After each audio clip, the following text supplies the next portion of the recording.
penerbangan operasional taktis dan Angkatan Darat, pasukan rudal dan artileri Angkatan Bersenjata Federasi Rusia telah menetralisir 122 unit artileri AFU pada posisi tembak, tenaga kerja, dan perangkat keras mereka di 143 area. Sebuah pos komando kelompok gabungan pasukan Ukraina Hortitsia diserang di dekat Krasnoarmeysk, Republik Rakyat Donetsk, kata Igor Konasenkov, juru bicara Kementerian Pertahanan Federasi Rusia.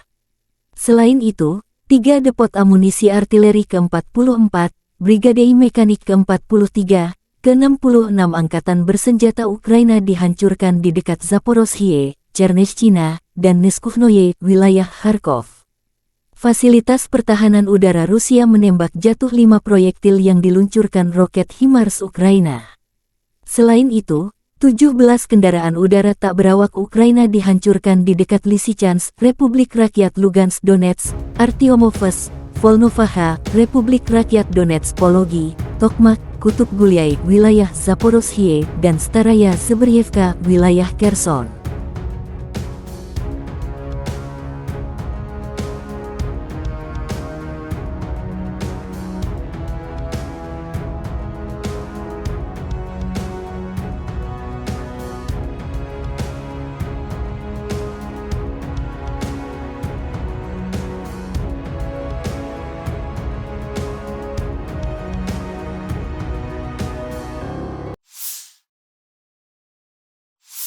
Angkatan Bersenjata Rusia menunjukkan rekaman artileri musuh yang dinetralkan di arah Donetsk Selatan.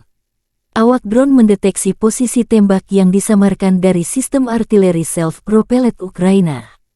Akibat serangan amunisi yang berkeliaran, sistem itu hancur, kata Kementerian Pertahanan Rusia.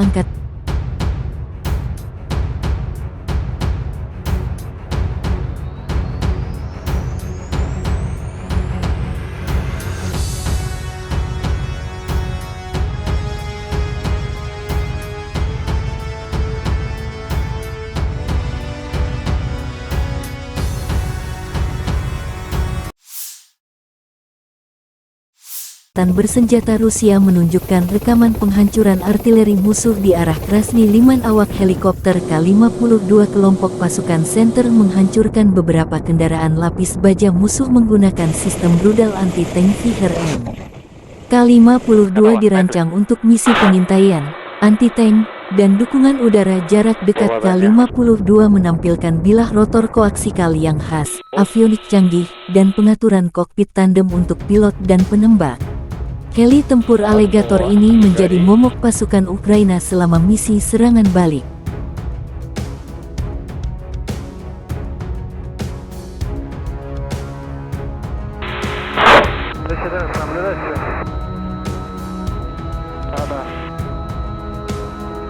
Держи.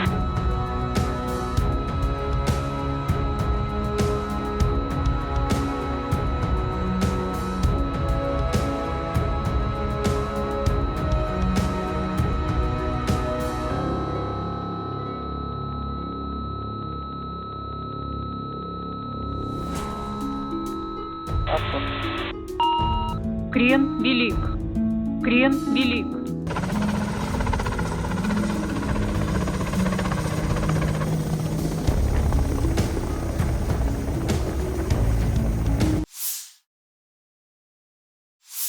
Selama sehari terakhir, 37 bentrokan pertempuran terjadi antara Angkatan Bersenjata Rusia dan Ukraina. Menurut laporan Staf Umum Angkatan Bersenjata Ukraina, penerbangan pasukan pertahanan Kyiv melakukan 9 serangan di area di mana personel, senjata, dan peralatan militer musuh terkonsentrasi. Prajurit Ukraina menghancurkan sebuah helikopter K-52 musuh dan 2 UAV pengintaian operasional taktis. Satuan pasukan rudal dan artileri Ukraina menghantam 2 titik kontrol, 3 area konsentrasi personel, senjata dan peralatan militer, 5 sarana artileri dalam posisi menembak dan 2 stasiun radar musuh.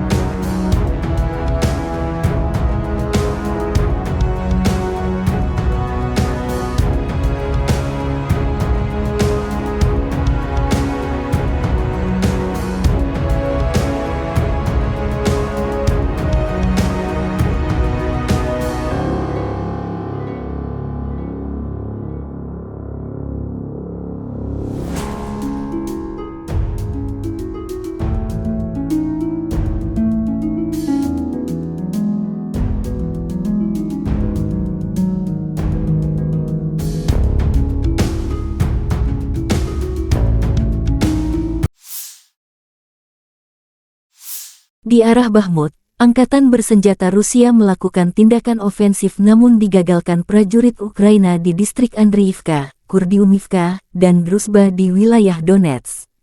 Lebih dari 10 pemukiman, termasuk Orihovo Vasilivka, Ivanivske, Markov, Chasiv Yar dari wilayah Donetsk, terkena tembakan artileri Moskow. Menurut laporan Staf Umum Angkatan Bersenjata Ukraina, di arah Avdiivka, di bawah tembakan keras dari pesawat dan artileri musuh, para pembela Ukraina berhasil menghalau serangan pasukan Rusia di daerah Avdiivka. Keramik, Nevelske, Novobahmutivka, Avdiivka, Severne, Tonenke, Novokalinov, Pervomaiske dari wilayah Donetsk terkena tembakan artileri. Angkatan Bersenjata Ukraina menunjukkan rekaman salvo roket terhadap daerah benteng musuh. Sejak proyektil pertama terbang, bahayanya meningkat berkali-kali lipat. Mesin dapat disamarkan, instalasi dapat disamarkan, tetapi peluncuran roket adalah proses yang sulit disembunyikan. Oleh karena itu, sangat penting untuk segera meninggalkan lokasi syuting segera setelah bekerja. Dalam video tersebut terlihat efisiensi operasional perhitungan kendaraan tempur, Kadilo, Brigade Tujuan Khusus terpisah pertama meninggalkan posisinya hanya 75 detik setelah tembakan roket pertama.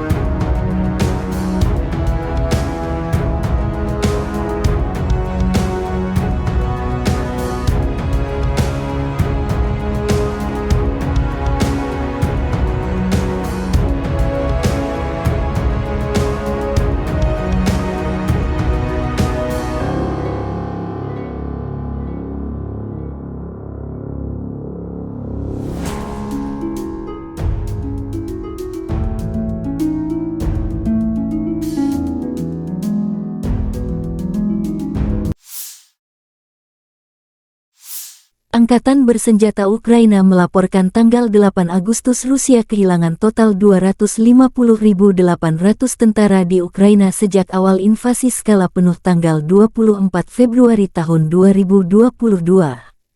Jumlah ini termasuk 560 korban yang diderita pasukan Rusia selama 24 jam terakhir. Menurut laporan Staf Umum Angkatan Bersenjata Ukraina, Rusia juga kehilangan 4.254 tank, 8.278 kendaraan tempur lapis baja, 4.996 sistem artileri, 709 sistem peluncuran roket ganda, 468 sistem pertahanan udara, 315 pesawat terbang, 312 helikopter, 4.158 drone, 18 kapal, 7.460 kendaraan dan tangki bahan bakar serta 737 peralatan khusus.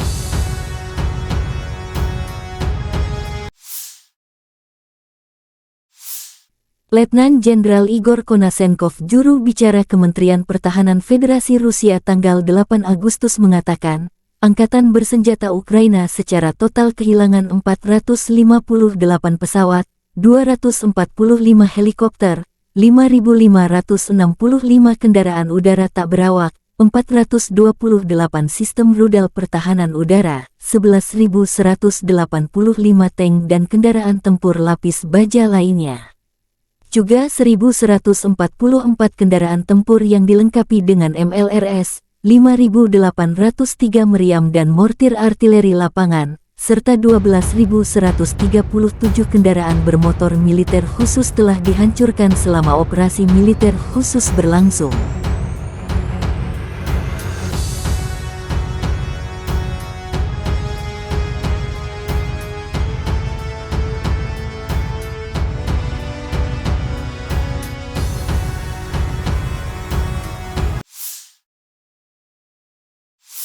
Дорогі українці і українки, сьогодні вже в другій половині дня завершились рятувальні роботи в Покровську на Донеччині після вчорашнього ракетного удару російських терористів. 9 людей загинули. Мої співчуття рідним і близьким. 82 людини поранені. Усім надається необхідна допомога. Серед поранених 2 дітей, обидва хлопці, один з них у важкому стані. Його звати Микита, всього лише 11 років дитині, учень 6 класу школи. Бажаю якнайшвидшого одужання усім, хто постраждав від цієї чергової російської підлості. Було кілька ракетних ударів, другий удар відбувся вже тоді, коли почалася рятувальна операція. Таке свідоме рішення терористів завдати найбільше болю, найбільше шкоди. І за це буде максимальна відповідальність Росії. Як би не розвивались події, але вироки проти терористів повинні бути. Хочу сьогодні окремо відзначити учасників цієї рятувальної операції в Покровську. Тих, хто проявив себе найактивніше в допомозі людям. Це старші лейтенанти служби цивільного захисту Андрій Самусін та Олександр Шило, полковник служби цивільного захисту В'ячеслав Філюшин, працівники Національної поліції лейтенант Олександр Чівенков та підполковник Володимир Нікулін. Особливо вдячний усім медикам, які працюють для людей в Покровську та інших містах Донеччини. А особливо сьогодні відзначу фельдшера швидкої міста Мирноград Катерину Железняк та лікаря-хірурга Покровської лікарні Ігоря Клімова. Дякую вам. Дякую усім, хто рятує життя людей та ліквідує наслідки російських ударів.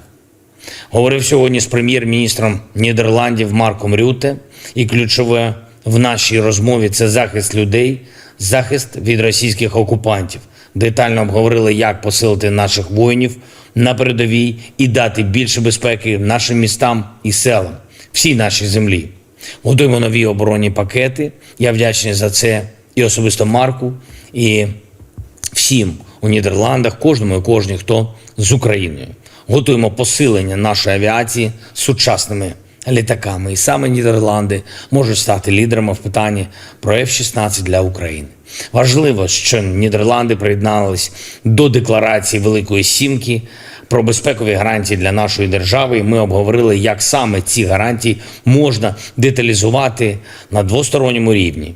Окрім того, я запросив Марка, пана прем'єр-міністра, взяти участь в саміті нашої Кримської платформи на рівні лідерів. Цей саміт відбудеться вже 23 серпня.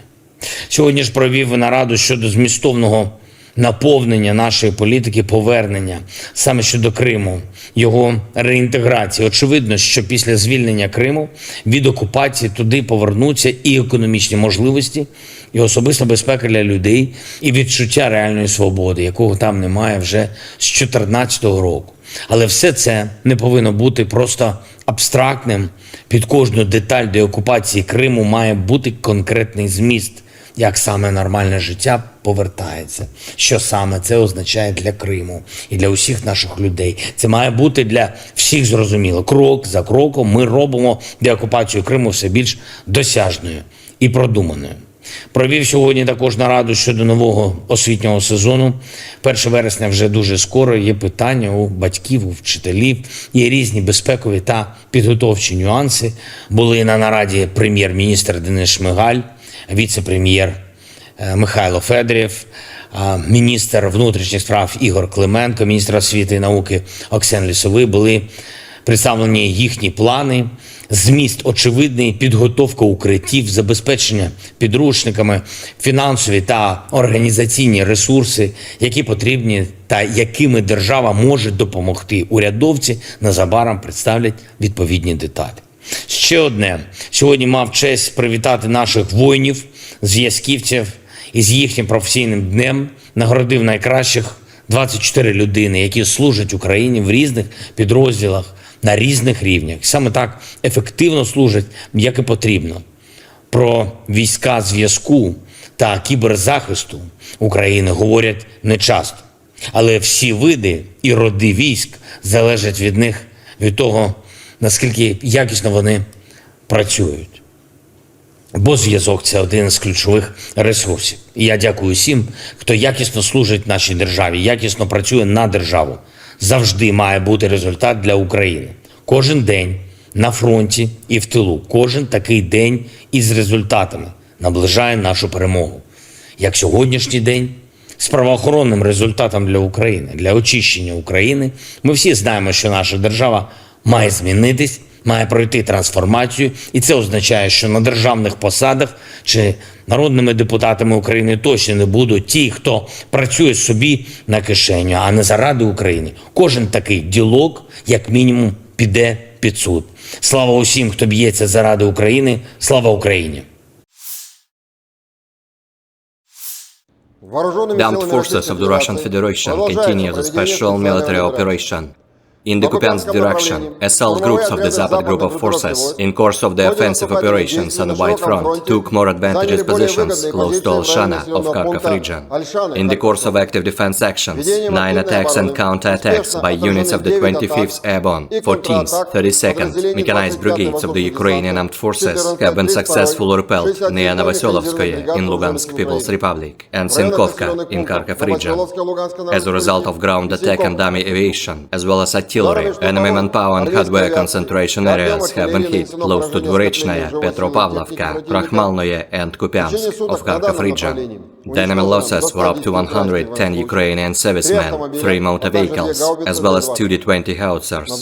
In the Donetsk direction, units of the Yug group of forces, in close cooperation with aviation and artillery, have repelled 18 enemy attacks by assault groups of the 17th Tank, 23rd, 60th Mechanized, 5th Assault and 80th Airborne Assault Brigades of the Ukrainian Armed Forces near Artyomovsk, Klishchiivka and Zaitsevo in Donetsk People's Republic.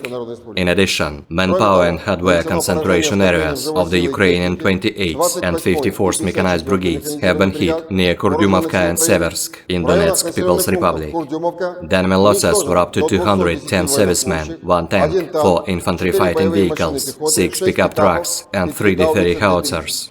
In the South Donetsk direction, as a result of active actions by units of the Vostok group of forces, aviation and artillery, 3 attacks by assault groups of the 72nd Mechanized Brigade and the 37th Marine Brigade of the Ukrainian Armed Forces have been successfully repelled close to Nikolskoye and Urozhainoye in Donetsk People's Republic.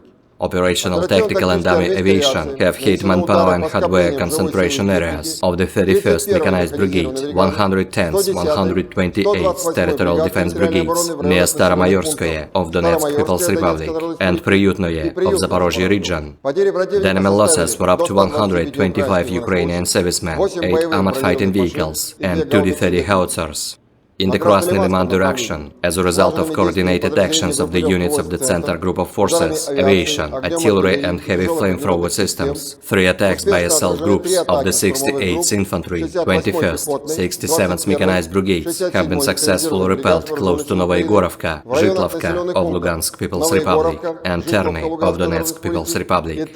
In addition, a complex fire attack has been inflicted on manpower and hardware clusters of the 44th, 63rd, 66th Mechanized Brigades and the 1st Special Forces Brigade of the Ukrainian Armed Forces close to Novovodinoye, Chervona Popovka, Chervona Dibrova in Lugansk People's Republic and Krasny Liman of Donetsk People's Republic. The enemy losses were up to 80 Ukrainian servicemen, 2 armored fighting vehicles, 2 pickup trucks, 2 motor vehicles, 1 Guatemala RS and 1 D-20 howitzer. In the Zaporozhye direction, as a result of preemptive actions of the Russian troops, aviation and artillery, units of the 44th Artillery, 46th, 65th, 118th Mechanized Brigades of the Ukrainian Armed Forces have been hit near Zagornoye, Orekhov, Malaya Tokmachka and Novoselovka of Zaporozhye region. The enemy losses were up to 110 Ukrainian servicemen, 1 tank, 5 armored fighting vehicles, 3 motor vehicles, 1 Pion high-power self-propelled cannon, 1 Mustabi gun, 1 US-made M777 artillery system, 1 UK-made FH-70 howitzer, as well as 1 Polish-made Krupp self-propelled artillery system. In the Kherson direction, the enemy losses were up to 50 Ukrainian servicemen, 2 motor vehicles, as well as 3 D-20 howitzers. Operational, tactical and army aviation, missile troops and artillery of the armed forces of the Russian Federation have neutralized 122 Ukrainian artillery units at their firing positions, manpower and hardware in 143 areas. Forward command post of the Kortitsia combined group of the Ukrainian troops has been hit close to Krasnoarmeysk of Donetsk People's Republic. In addition, 3 ammunition depots of the 44th Artillery, 43rd, 66th Mechanized Brigades have been destroyed near Zaporozhye, Chernyshina, and Neskuchnoye of Kharkov region. Air defense facilities have shot down 5 projectiles launched by HIMARS MLRS. In addition, 17 Ukrainian unmanned aerial vehicles have been destroyed close to Lysychansk in Lugansk People's Republic, Donetsk, Artyomovsk, Volnovaha in Donetsk People's Republic, Pologi, Tokmak, Gulay-Pole in Zaporozhye region, and Staraya Zburievka in Kherson region. In total, 458 airplanes, 245 helicopters, 5,565 unmanned aerial vehicles, 428 air defense missile systems, 11,185 tanks and other armored combat vehicles, 1,144 fighting vehicles equipped with MRLS, 5,803 field artillery cannons and motors, as well as 12,137 units of special military equipment have been destroyed during the special military operation.